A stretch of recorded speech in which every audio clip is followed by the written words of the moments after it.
SIT ತನಿಖೆ ಮಾಡ್ತಾ ಇದೆ. ನಾನು ಕೂಡ ಪೇಪರ್ ಓದ್ತೀನಿ ನೋಡ್ತೀನಿ. SIT ಇದೆ, SIT ನೋಡ್ತೀನಿ.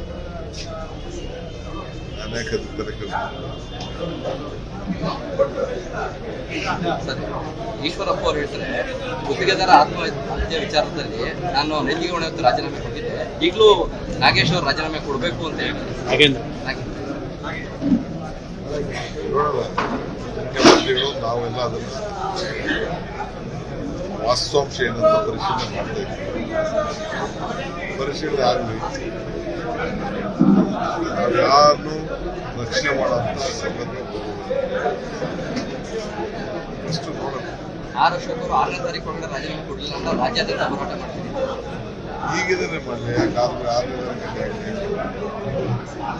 ಈಗ ಬೆಳಗ್ಗೆ ಇಂದನೇ ಮಾಡಲಿ, 6ನೇ ಗಂಟೆ ಈಗಿದ್ರೆ ಪೊಲೀಸ್ ಸ್ಟೇಷನ್ಗೆ ಏನ್ ಬಾಯ್ ಬಿಡ್ಬೇಕು, ಯಾವ್ದಕ್ಕೆ ಬಾಯ್ ಬಿಡ್ಬೇಕು, ಬಾಯ್ ಬಿಡ್ತಾ ಇಲ್ಲ. ಪೊಲೀಸ್ ಸ್ಟೇಷನ್ಗೆ ಭದ್ರತೆ ಕೊಡುವಂತ ಪರಿಸ್ಥಿತಿ ರಾಜ್ಯದಲ್ಲಿ ಬಂದಿದೆ ಅಂತ ಹೇಳಿದ್ದಾರೆ. ಕಾಲದಲ್ಲೆಲ್ಲ ಬಿಜೆಪಿ ಬಟ್ಟೆ ಹಾಕ್ಸ್ಬಿಟ್ಟು ಪೊಲೀಸ್ ಸ್ಟೇಷನ್ ಇನ್ಸ್ಪೆಕ್ಟರ್ಗಳಿಗೆ, SP ಇನ್ಸ್ಪೆಕ್ಟರ್ಗಳಿಗೆಲ್ಲ ಬಿಜೆಪಿ ಬಟ್ಟೆ ಹಾಕ್ಸ್ಬಿಟ್ಟು ಅದು ಯಾವುದೋ ಹಬ್ಬದ ದಿನ ಎಲ್ಲ ಇವ್ರ ಕಡೆ ಬಿಜಾಪುರ ಮತ್ತು ಉಡುಪಿಲಿ ಏನು ಮಕ್ಕಳಿದೆ ಅಶೋಕ್